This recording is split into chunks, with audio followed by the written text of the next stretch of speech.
So at Ella Bache, we really believe that your skin is as unique as your thumbprint. So therefore, our whole belief system is skin solutions as individual as you are. And I guess the meaning behind that is to enhance your individuality, both from a skin perspective, but also skin depth, as opposed to try and erase it and push everyone into this very generic field which is what's happening to a lot of beauty companies and the beauty segment, to get everyone to look like each other, which is completely the opposite to what we try and do.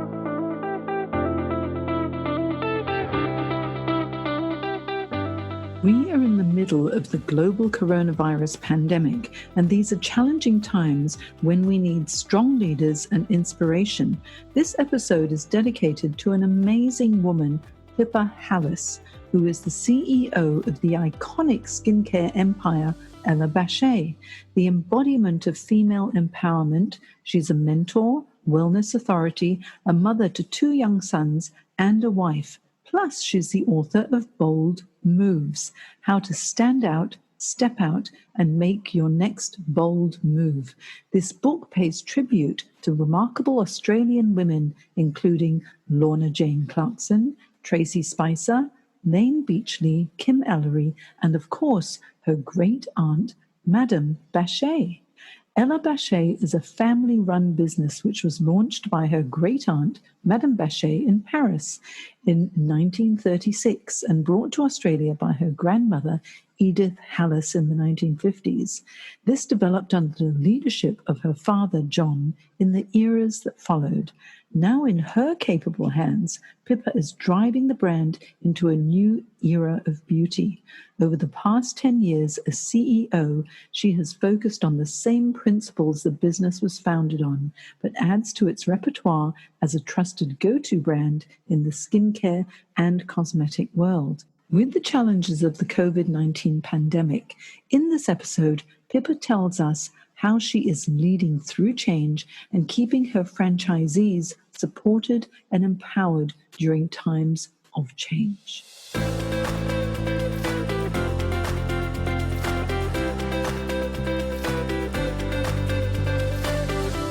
And now let's welcome Pippa Hallas to the show. Welcome, Pippa.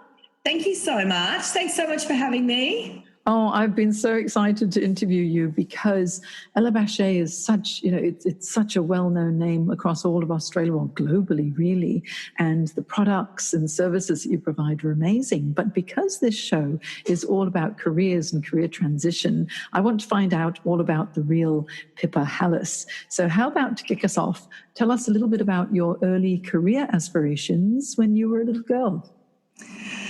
Yeah, so I think for me, there was probably 2 paths I could have taken. I absolutely loved animals. So I was always passionate about animals. We had dogs, I had a horse. Growing up on the northern beaches in Sydney, when I did, there was so much freedom for kids, but also animals. So that was one career path that I wanted to take. And then the other one was, I got really inspired by a next door neighbour of mine who was in advertising, and this is in the 80s. So the amount of fun that happened in advertising then, I just wanted to be a part of. And I was always a people person and always very inspired by fashion and travel and, innovation and pop culture and new things. So that was another career choice I was really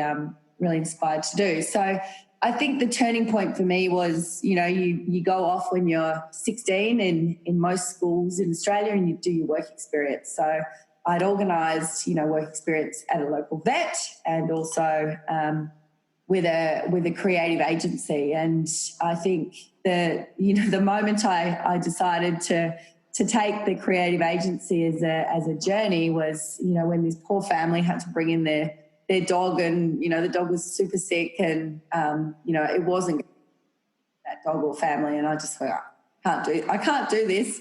So fortunately for me, I was then inspired to obviously finish school and go off to university and do a business marketing degree. I also loved economics. I was a bit of an economic nerd at school. So, that started my career, and, you know, it was advertising was a fantastic launch pad, I think, for any career, because as a young person, you get exposed to so many different people and so many different businesses at such a young age. So I'm really, really grateful for that, you know, that early launch pad.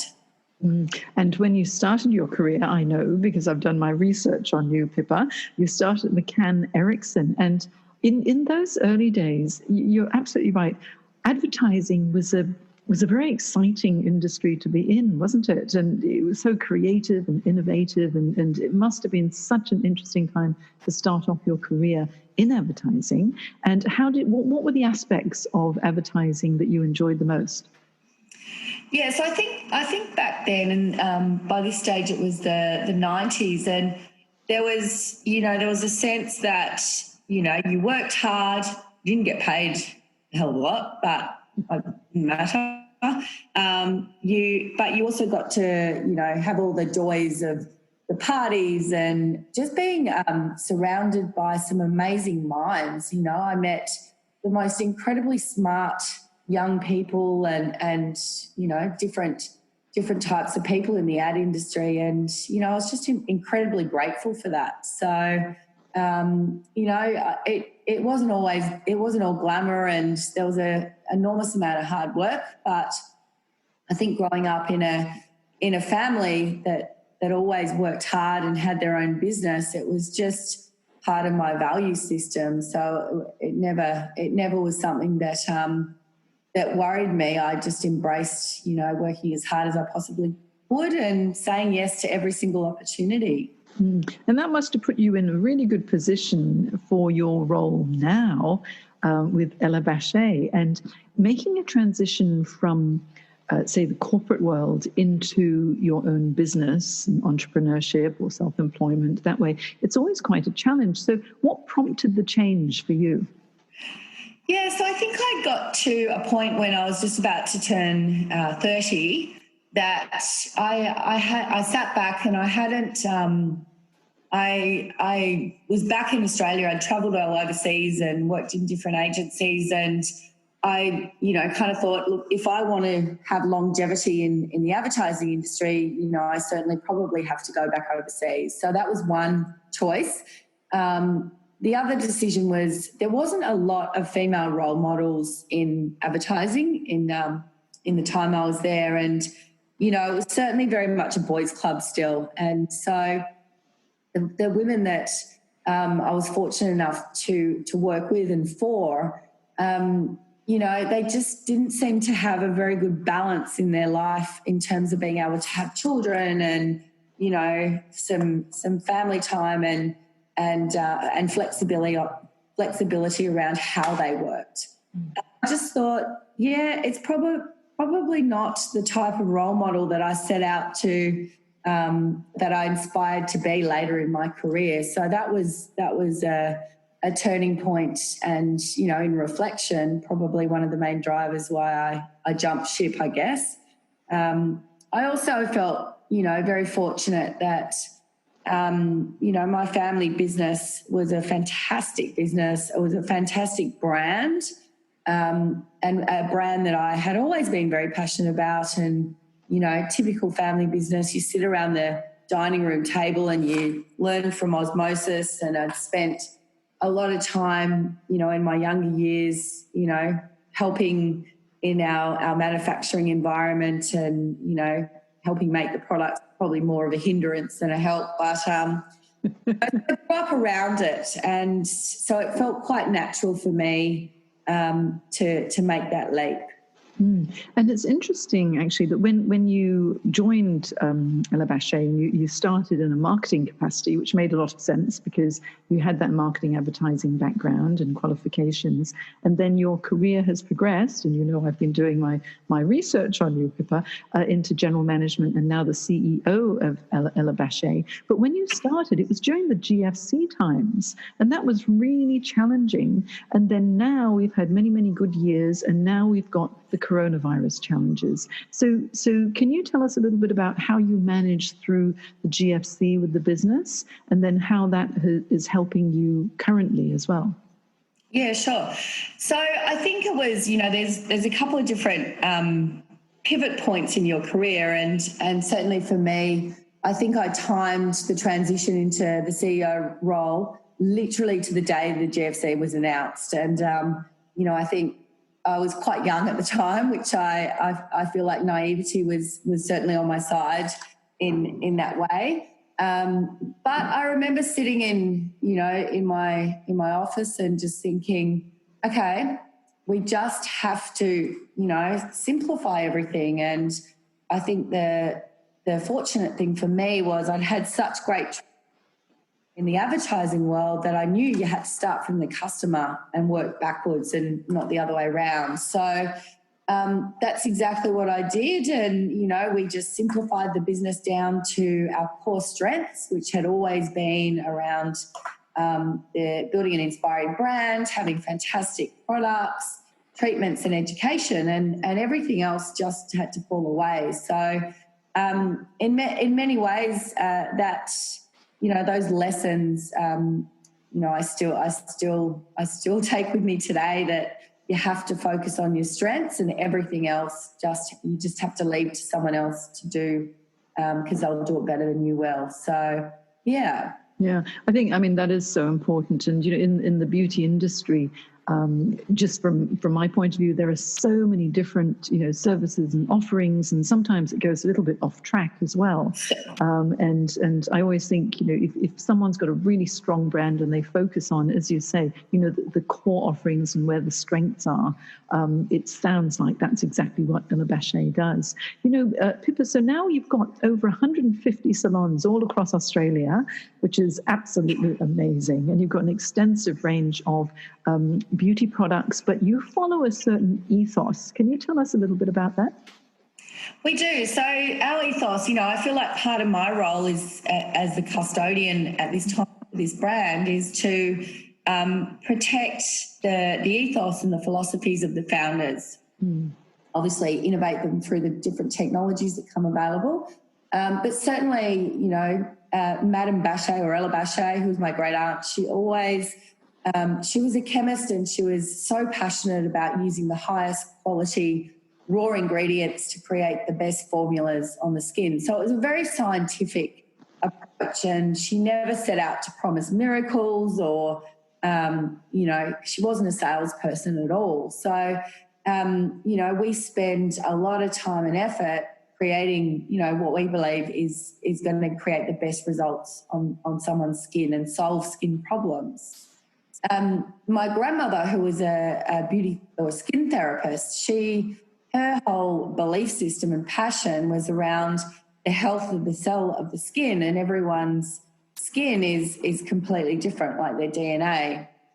So, our mantra even today is because no two skins are alike, and it's really trying to understand first and foremost the individuality and the condition of everyone's skin. So there is no skin that's the same on the planet, just like your thumbprint. So that's where we always start. I think it's very easy for us to get pulled into what everyone else does in a way, which is, they talk, many of the competitors talk dry, oily combination, which is putting people into different boxes. And we don't do that. So I think, for me, the ethos and the philosophy certainly came from the founders of this brand. Oh, and it's so important too, because with all of your information that you have out there, it reads so much like a company that really cares about the individual. And there's so much that I also see that's all about empowering women. And I think that's so important. And it must come also from some of the experiences you had in the advertising industry, where it was quite challenging as a woman. And I always think that if you feel comfortable in your own skin, that's when you can really be the best that you can be. And I feel that, I can feel that ethos coming through you when you speak as well. So now, thank you.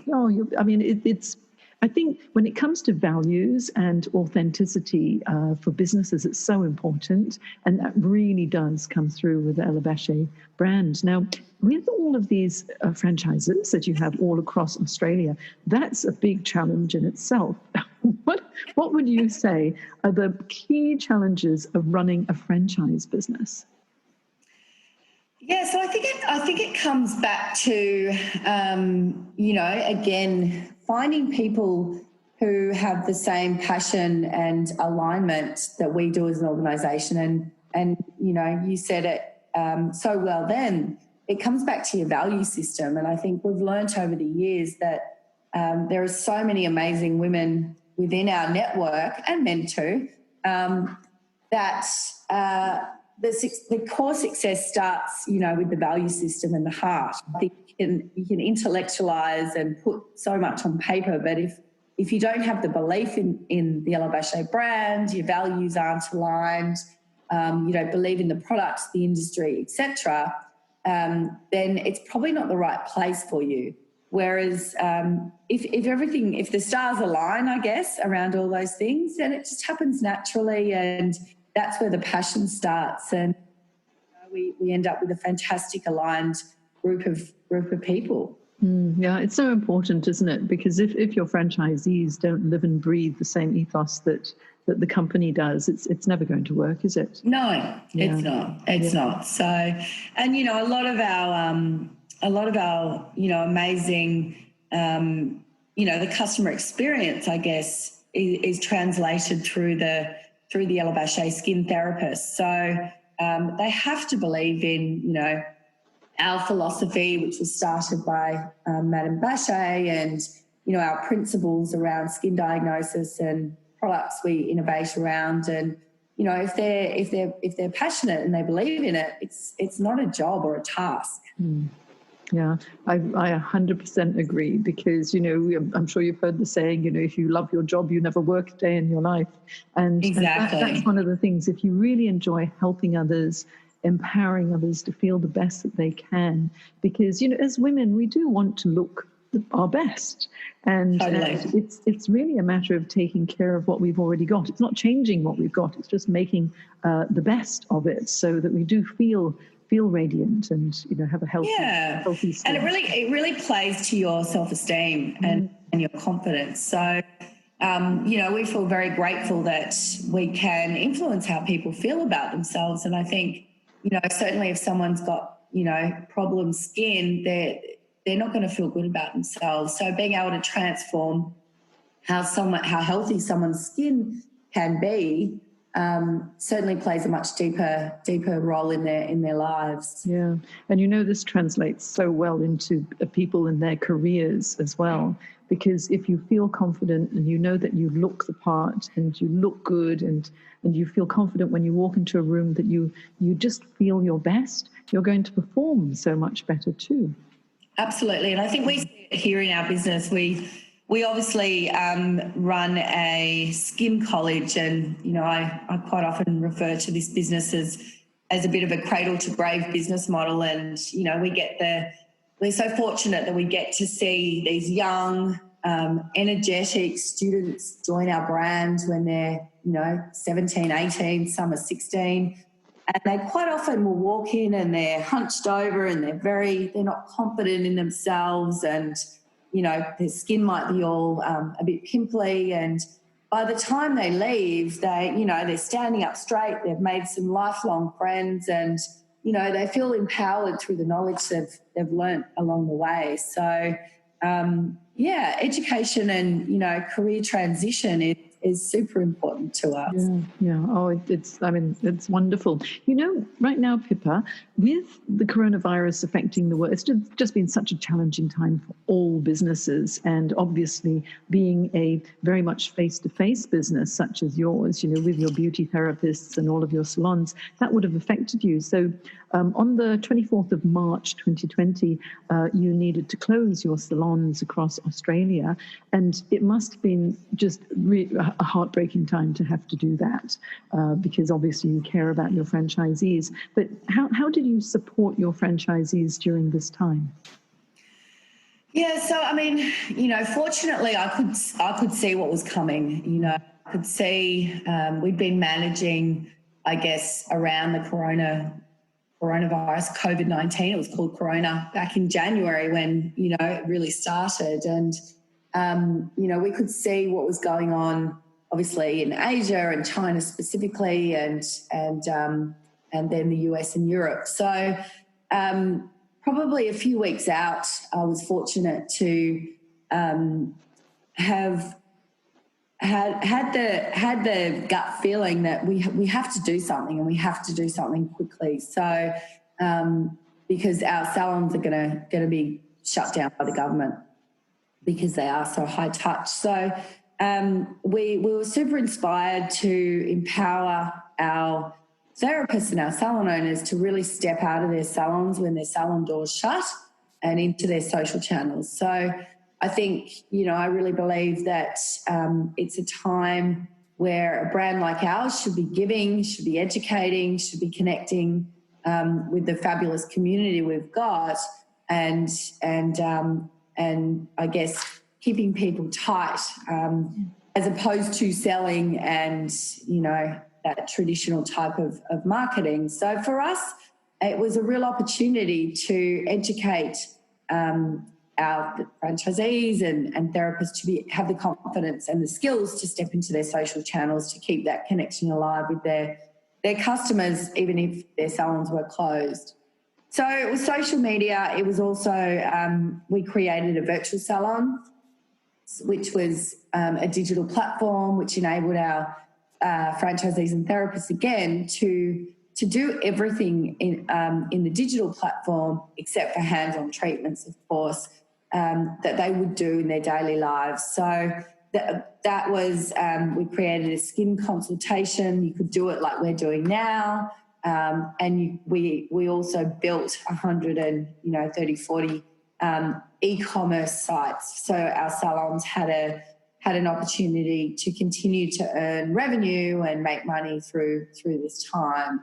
So it was a big change for them, especially, the younger ones kind of live and breathe the digital platforms and channels. But certainly for, the older generation, it was a really hard learning experience. And so what we did was we also thought it was really important for us to keep connected to our franchisees and therapists in this time. So we set up probably 6 or 7 Zoom education calls a week. So, hundreds of people could just connect into our amazing trainers and learn new skills through that time. And I knew whilst, that it was great that they could take new skills into their salons when they reopened, but it was also good for everyone's mental health just to stay connected and to have something to do each day that was super positive.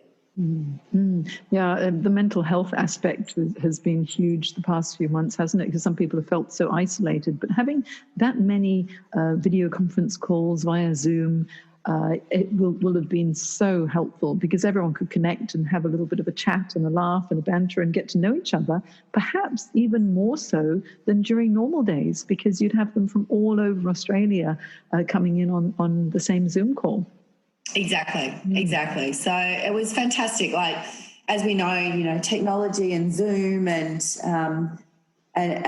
these forms of communication, it doesn't matter where you are. So all of a sudden we were connecting, different types of people we've got people who work for the brand from Darwin right down to Tasmania and everywhere in between. So normally in a training session, they would just meet, their local tribe of Ella Bache therapists, but this was a way of really knocking down those geographic barriers, which was fantastic. Yeah, this is actually a huge plus for the business as well, because everyone, you're one big team all across all of Australia, and being able to actually see each other and have the time to be able to do it. Plus now it's a good time for education and upskilling. So I bet most of the franchisees and their therapists will emerge from this even more highly qualified than they were before. Yeah, exactly. There's always positives out of big painful change situations. Yeah. And also with your beauty school, which is a very, very strong beauty school, which is digital, and you're encouraging social content-led marketing now, your early background in advertising will come to the fore, won't it? So how is this, with more of the digital content, working for you? And what would you say is the importance of video content right now? Yeah, so I mean, video is number one, right? It's pretty much everything. So I think all future marketing, well, until it changes again, is really video, and the channels we use mainly at the moment is Instagram and Facebook. But I know that TikTok is not behind, and I'm sure if we spoke in 12 months' time, then we'd be talking all about TikTok. But it's it's such a dynamic world. I love it because it's kind of taking this brands.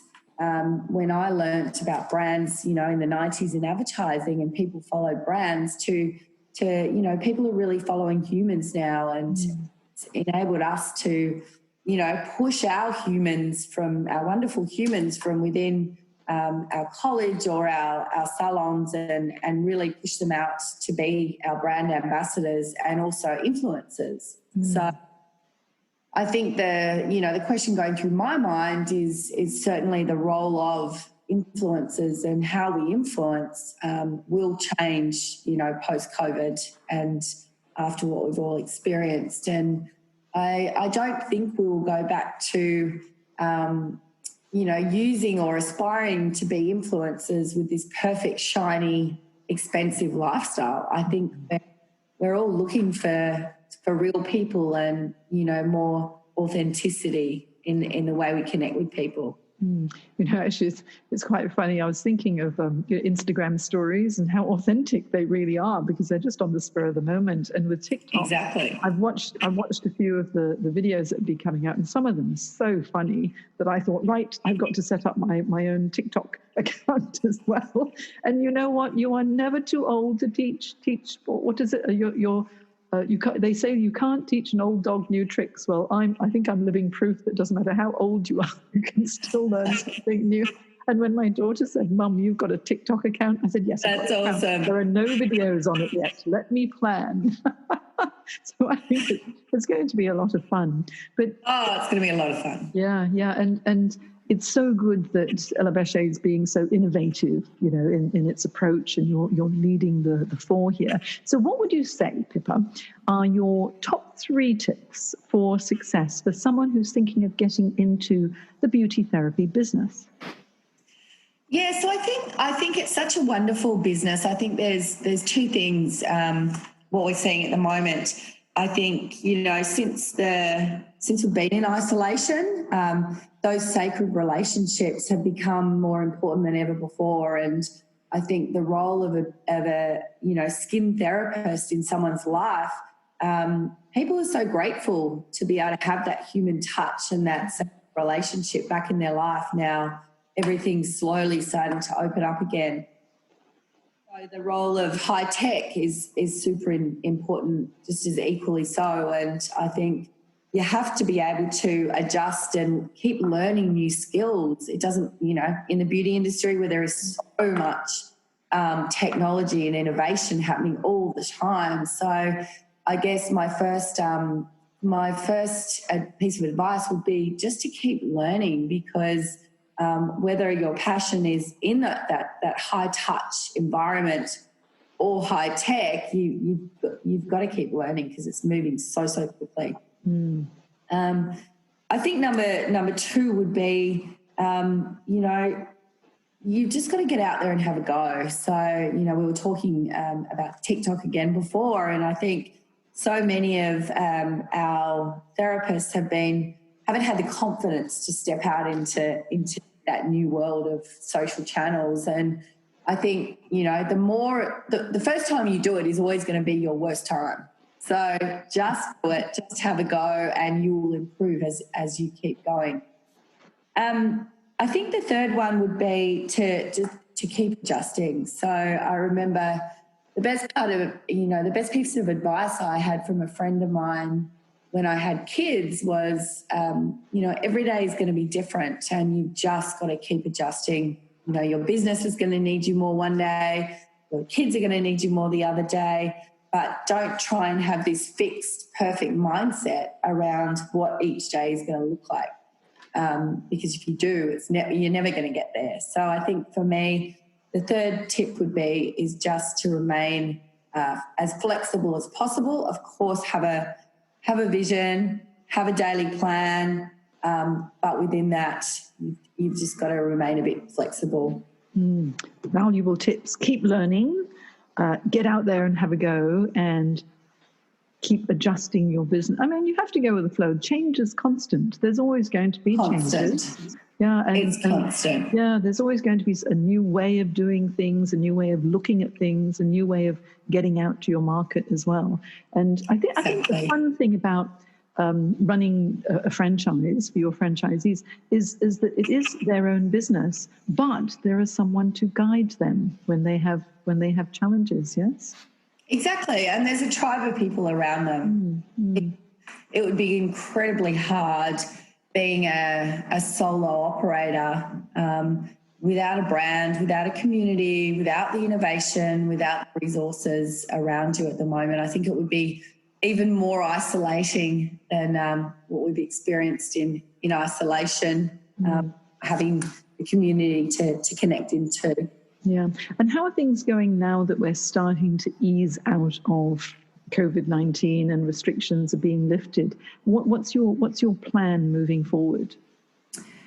Yeah, so I think first of all, we're in the honeymoon phase. I think so many women have just rushed in to, get all their beauty services and their skincare treatments done.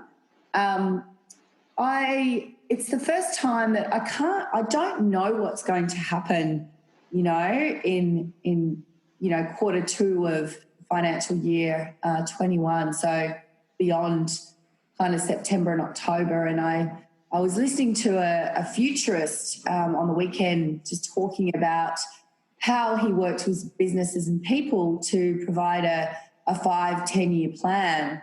But at the moment, it's really about a week-to-week plan. And, the governments don't really know, businesses don't really know, humans don't really know. So it's really about being as agile as you can. And because there's no history to predict the future here. That's right. And Pippa, we've talked all about you and your business, Ella Bache, but you've kept very quiet the fact that you're an author and you've written a book called Bold Moves. And it's such an amazing book because you've got people in it such as Lorna Jane Clarkson and Tracey Spicer and Kym Ellery and Layne Beachley.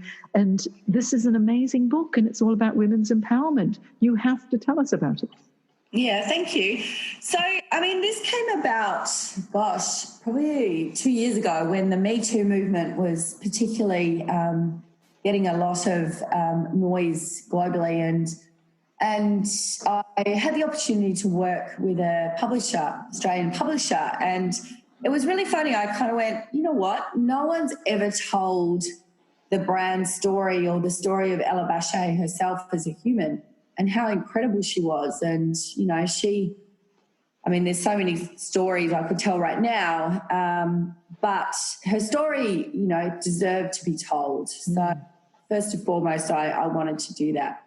And then secondly, I've been so fortunate to have met, incredible women that you were talking about before through my career. And so I reached out to these women and they were so giving with their time and their stories and their openness, which was incredible. So I was able to share, some of their stories and lessons as well, the book. So it was called Bold Moves because I really believe, I'm not a bold person any more than anyone else is, but I felt like Ella was such a bold person. Some of these women are such bold women, they pioneered so many industries in Australia, whether it was surfing or activewear, skincare for Ella. that, you know, they did make bold moves, and that's where it was inspired by. And it's celebrating women, isn't it? It is. And the achievements of women, and really we can do it. We can do it. And I think it all starts with self-belief and, you know, being the best that we can be, because we've all been born with so many gifts, and over the years sometimes they get buried and we don't even realize it, and then all these things happen to us and we end up with self-doubt and little self-limiting beliefs sitting on our shoulder or whatever it might be. But if, as you say in your top 3 tips, to keep learning, to get out there and have a go and be flexible in your approach, that's how you can really make the most of all of the talents that you've got. Exactly. And I think these women are such great examples of that. Mm-hmm. Oh, that's fantastic. Now, if people want to get in touch with you, Pippa, where's the best place to find you? So probably on LinkedIn, actually. I love connecting into the LinkedIn community, and that's a fantastic platform. Or through our ellabache.com.au website. Mm-hmm. Okay, lovely. I'll put all of the links in my show notes at JaneJackson. Yeah, thank you. Really appreciate that. Yeah, they'll be there so people can find them. And also we will share this on LinkedIn, on Facebook, on Twitter, on Instagram, and if I get my TikTok account going, I might even put a snippet in there too. Perfect. I can't wait to see it. But just don't laugh at my first attempts. Oh, no, I would never do that. I know how hard it is. But I'm going to put myself out there now. I'm inspired by you, Pippa. Thank you so much for your time. And we have been talking to Pippa Hallas, who is the CEO of Ella Bache.